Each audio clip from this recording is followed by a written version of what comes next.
right. All right, so my name is Danna, and I'm the head of product for Fullscreen. We're a tech startup down in Los Angeles. We basically help YouTube creators become more famous through technology and services. But what I'm here to talk about today is persuasive design. We're going to look at a case study, going to explore some design patterns. We're going to look at some anti-patterns and learn how to apply some persuasive design. So what is persuasive design? Well, I'm not an academic, but in my definition is probably a little less sophisticated than some other that you heard while at the summit. But basically, I think it's about designing with intent, right? You're designing with intent to incite a new behavior or to modify an existing behavior. Right? And you can do that in two ways. You can increase the user's ability to do something, right? Or increase their desire to do something. So when thinking about persuasive design, it's really important to think about the different scopes of persuasion, right? So things can be you can be persuasive on a service level, right? So Uber is a good persuasive service. They want you to look at them as like they're your designated driver kind of thing, right? You can have persuasion on a product level. Right? Mint is a very persuasive product trying to keep you on track with your finances. You can have persuasion on a feature level. You know, badges, rewards, that kind of thing, persuasive features, part of a product. You can have persuasion on an interface level, right? So trying to get users to stay more engaged, convert, that kind of thing within a product. And then you can have persuasion on a component level. Things like tooltips and buttons and checkboxes and all these kind of things. These are like really, really small items as part of an overall product, but they can be incredibly persuasive if done right. And so there's really two realms of persuasion within persuasive products, and that's macro persuasion, as BJ Fogg coined, and then there's micro persuasion, right? And macro persuasion is about value proposition, right? The overall intent of the product is to persuade you. The product was created to change behavior, right? It's like this, the Fitbit that I'm wearing right now. Right? And then there's micro persuasion, and that's all about conversion. How can you persuade users to convert? And the overall product doesn't need to be persuasive in itself. And so we're going to be talking about the latter. We're going to be talking about micro persuasion. So let's start out with a case study. And so this is from one of my experiences at a previous company I worked for at DeviantArt. And it's all about email opt-ins, right? You see these email opt-ins all the time, right? Yes, subscribe into your newsletter. No, I don't want to receive your newsletter, updates, that kind of thing. So at DeviantArt, we were looking to revisit the sign-up page. And there's a lot of different ways to create like a frictionless sign-up process, right? Mostly through reduction, easy sign-ups through social, that kind of thing. But we took a close look at the newsletter opt-in. And so when thinking about newsletter opt-ins, email opt-ins for sign-up, there's basically 4 different options, right? There's the unchecked box, which is the would you like to receive our email, explicitly asking them, right? There is the pre-checked, you know, it's basically the designer saying, we think you should receive our emails, right? They can go and uncheck it if they don't want to receive it. There's the disabled. I've seen this before where companies will show that they're opting you into the email and you can't opt out at the time of sign up, but they're still being transparent about the fact that they're showing you, right? And then there's a 4th option, which is they just don't show you at all. And this is becoming more and more popular, actually. So when thinking about these 4 options, and I see a lot of you guys taking photos. I'm going to post this online, so don't worry about taking notes. Because I got to fly through this. So you'll see this all later. But thinking about the 4 different options, you know, there's transparent all the way through potentially deceptive, right? And it's up to the individual designer, you know, the business to figure out kind of what option you want to go with. And so at DeviantArt, we started out with the first option, which is the send me promotional updates from DeviantArt, right? So that's what I had to work with. That's what I inherited, right? And so we had an opt-in rate of 1.6%. It was terrible, right? I changed that to pre-checking that, right? With same language, just a pre-checked box by default. opt-ins went up to 42.4%, which is crazy, right? And then I thought that the language could use some help, right? Send me promotional updates from DeviantArt isn't exactly engaging, doesn't sound very beneficial. So I changed it to email me about the latest DeviantArt news, contests, and special offers. Went up another 6%, right? So at that point, I took that as a win and didn't continue to iterate too much more. But out of tweaking 2 things on this micro level, that was amazing, right? That was an additional for us. It was like 20 or 30,000 email subscribers per month that we're gaining, right? So little things like this can go a really long way. So I'm going to show you some patterns for persuasive design and little things that you can do on the feature level, on the interface level, and on the component level to make your presentation or your interface more persuasive, your product more persuasive. So first is like priming, right? Before users are even begin using your product, you need to prime them and get them ready for what they're about to use, right? A lot of this is about education. You can do some walkthroughs, feature tours, joyrides, which is whenever you release a new feature, you highlight the new aspects of the feature. Coach marks. All these things should look very familiar. You've done these hundreds of times, right? Blank slate. Whenever you're using a product for the first time, things are blank, right? You haven't populated a lot of them. But having clear call to actions are really, really important to get the user to engage in the kind of behavior that you're looking for, right? So through this, you're improving a user's ability to do something. You're educating them, right? And then through onboarding, you can, as soon as a user is actually in your product, you really want to help them through this out-of-box experience, right? So as soon as they're in the product, what is the first experience that they're going through? And the really smart way to do it is to help them, guide them through it, and help them actually populate and customize their account or their profile, whatever. So, through Tumblr, the sign up, they make you pick some topics. Twitter, they make you follow 3 people, and then you can start using Twitter. Paper, the new app from Facebook, you actually build your feed right in there. So it's not only giving you kind of like a feature tour, but it's also helping you complete your profile, and customize your account. Completion meters are huge, right? They're everywhere now. LinkedIn, I think, was one of the leaders in the space in terms of a mainstream product that used completion meters. But they're getting even smarter, right? In terms of they're prompting you out of everything that they know about you, right? They're like, is this true, right? And if it's yes or no, and then it actually helps the user. So it's even more proactive, right? Empty states. So whenever you have a new product, having those clear call to actions for empty states when there is no data about something, showing the user what it will look like is really important, right? They need to see if I put this information in, where will it show, that kind of thing. But also providing calls to action to actually put that data in is important as well. This is one of my favorites, seeding content, right? So as soon as you join Gmail, you get 3 emails from Google telling you about Gmail, right? Wunderlist, they pre-populate some lists for you already, right? You can go and just remove those, but it actually shows you, it avoids the empty state. So if you can do this in combination with like coach marks or something, then you have a really persuasive onboarding experience. And then the onboarding experience doesn't stop as soon as they're in, right? You need to continually onboard them. So ongoing onboarding is all about how can you continue to re-engage the user, right? How can you continue to build their account, customize their account, make their account more relevant to them continuously, right? Another aspect is cognitive load. So this is the process, when designing things, the process of simplifying things for the user so that they don't have to think, they don't have to work when going through your product. Reduction is huge. Google is a prime example of reduction.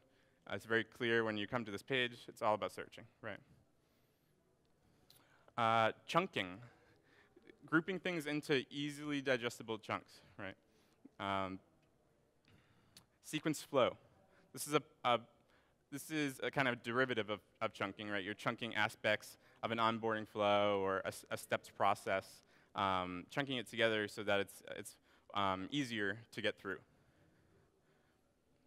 Wizards are kind of a version of that, but wizards are non-linear, right? So it's not necessarily a stepped process, but wizards definitely help chunk things to make them more understandable. Progressive disclosure. So not showing all the information at once, right? Showing the stuff that you think the user is going to be most interested in. And then you can always dive deeper, right? These are the chevrons or the arrows, the plus minus symbols to expand and collapse things. It's all about progressive disclosure. It's okay to not show everything as long as users can get that, get more information if they need it. Tunneling is another one. So if you're checking out on Amazon or you're trying to buy a ticket from Fandango and it looks like that, and you want to go and change a theater or the time, they make it really hard to go back. You basically have to start from the beginning by going to Fandango.com. There's like not a back button, right? So it's really hard to go back to in this flow, and they do that intentionally to convert, right? Anchoring. Anchoring helps users pick a reference point and then allow that comparison to other things. So being able to show them an example or showing them aspects of something that the other portions. So that's anchoring.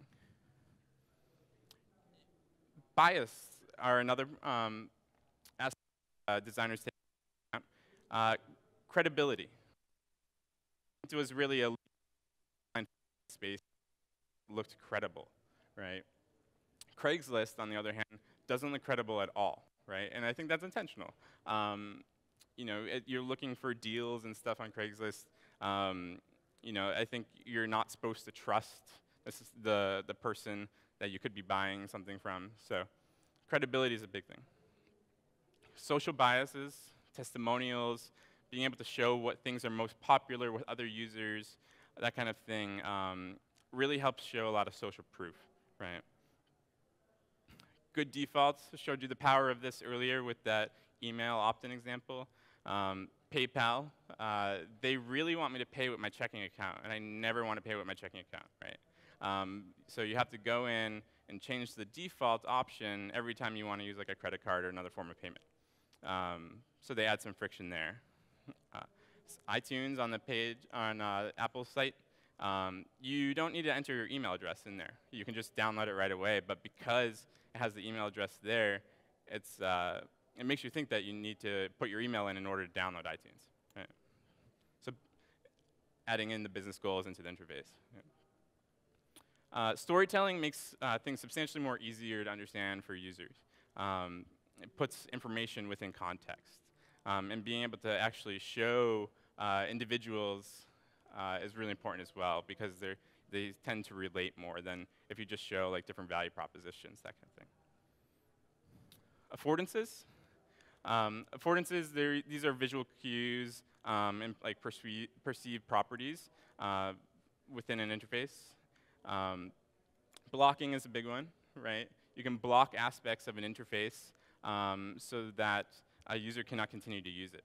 Right? So things like paywalls, or even like this Waze app, where it can detect if the car is moving and blocks you from actually using that product through user safety. Right? Emphasis, putting things in different areas, putting things with different colors, that kind of stuff, is all about the emphasis. You can, like when you're signing up for Twitter, they make it really hard to skip through that process. So they're blocking you from continuing until you add some followers. And right here, they really want you to add a profile picture. And that skip button is like really, really hard to see on the screen. It's probably, yeah, it's pretty hard to see here too as well. But think about things de-emphasizing or overemphasizing things that you think are important. Right? Scan pattern kind of falls into this, right? Things that are most important, have a hierarchy, you tend to put in the top left corner, right? Things that are less important go in the bottom right. And you need to start applying this kind of thinking to devices as well. Tap access is really a big thing. And this is like one of those arguments against like the hamburger menu. It's because the hamburger menu is actually really hard to get to in the upper left-hand corner for devices. So starting to think about tap access is going to be a very new thing. Feedback. So when using a product, timing is so important. There's this concept called kairos. I'm not Greek, but it's Greek for the opportune moment, right? What's the best, most opportune moment that you can do an action? Snapchat, when somebody's actually just typing to a user, it sends a push notification, gets them ready to engage in conversation, right? When you abandon a shopping cart on an e-commerce site, a lot of times you'll get an email following up saying, hey, go buy this again. So think about timing, and a lot of this is about testing too. You're definitely going to want to test the duration between when some of these actions occur. You need to provide measures that allow users to know how they're doing on your product, right? So things like feedback loops are really important. Getting a user to a bigger goal helps them establish norms, that kind of thing. Sense of belonging. As soon as the user comes on to your product, right, you need to allow them to feel like they belong, especially if this is a social product, so that they can start adjusting their behavior to the goals that you want. And then reciprocation. When users get something, they actually feel the sense of that they need to give something back. So if you can allow for that, great. Sometimes you can take it over the top, but generally when somebody gets something, they feel a need, desire, instinctually to get something. So you can take advantage of that. Error proofing, things like smart settings, right? So if you know something about a user, help them, right? Etsy, they know when you're visiting from another country, if you go to Etsy.com, and then they try to guess like your currency and your location and your language, that kind of thing. So being smart, making users, avoid users having to do more work is really great. Conditional warnings, right? In Gmail, if you say attached or something in an email message and you actually forgot to attach something, there's a little pop-up that says, did you mean to attach something, right? This kind of stuff. The more that you know, the smarter you can make your product, the easier it is to avoid errors on the user behalf. Being proactive about that kind of thing. Inline help is huge, right? If a user isn't sure like what something's going to do, some simple inline help can make a huge difference. Proactive resolutions. So again, going back to the product being smart, the feature, the interface being super smart, how can you get the user to do something by removing steps? Do you know something, does your system know something that you could take advantage of to guide the user in a certain direction, right? So Pinterest can detect if you have trouble logging in and they send you an email saying, looks like you had trouble logging in. You need to reset your password, that kind of thing. So all this persuasion, some designers tend to take it too far.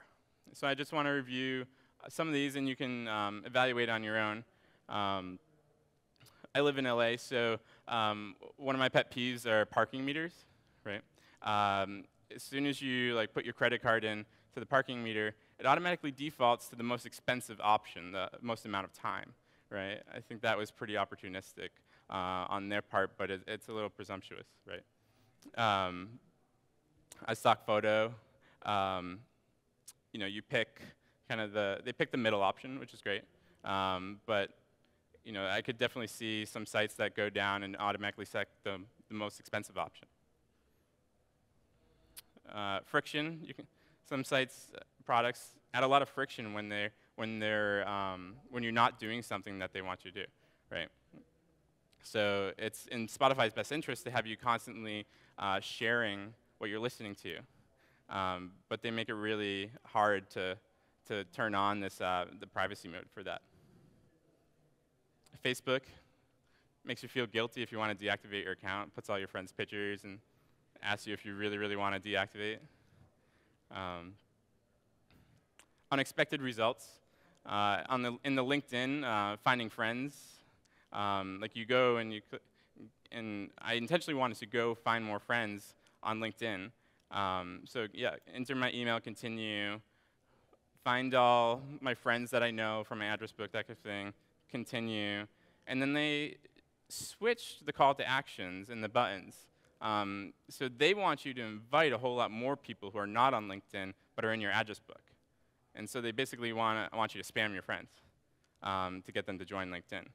So it's a little tricky because they switch the call to actions, the colors and stuff. So that's unexpected results, and that's always like one of those things I think that they're counting on users not noticing. Easy in, difficult out. LA Fitness, it's super easy to join LA Fitness. But when you want to leave LA Fitness, there's an online form that you have to mail in, right? All or nothing, the throffer, right? So even Amazon, for Amazon students, I received this email a while ago that was that asked me, like, if you want to stop receiving this email, you can go cancel your Amazon student account. It's like, no, I just want to stop receiving your emails. Like, I don't want to cancel my account. So kind of like the throffer, right? Did not coin this term. This was privacy zuckering, right? Facebook, one of their newer approaches is just give you all the options, right? Kind of overload you with different options that you can pick for privacy. And then this is a pretty awesome email or a language that I got from Chase, the credit card company, when asking if I wanted to opt out of them sharing basically all my info with different companies, right? You should opt out if you haven't with credit cards and stuff. But basically, their language is so unclear that I think they were counting on that. So it's like, please limit the sharing of my information to blah, blah, blah, blah, blah, right? So does that mean that you're not doing that or that you are, right? So it's super unclear, right? So it's really important when looking at all this stuff to consider ethics, right? What's the white hat, what's the black hat version of what you're trying to design for, right? Are you trying to be persuasive, or are you trying to coerce and allow for manipulation of the user, right? Are you being transparent or deceptive? Are you nudging or are you shoving, right? All this kind of stuff is really important to consider when designing. And so you need to design with care, right? Your intent, the way you persuade, the outcomes, all determine your ethics, right? And you're going to get the behavior that you want if you incent that behavior. And you need to be especially careful when it comes to user privacy, online identity, like PII, personal identifying information, anything related to publishing. If you share something on behalf of a user, that's like one of those areas that you just don't do that, right? So design with care. I'm going to go through some steps to apply all this. Right? Super quick. Know your users. You cannot make something persuasive if you really don't know your users. Have your user personas, learn what they want, what they desire, know them, right? Know your product. How does your product function, right? Is it functional? Is it reliable? Is it usable? Great. If so, then you can start to make it persuasive. But if it's not usable, people aren't able to like easily access parts of the site that they need to, you can't make it persuasive. Persuasive is a layer on top. You really need to determine the behavior that you want to drive, right? Think about the business goals. The interface is just a way to accomplish those goals, right? You need to really think about what are the KPIs, what do we want,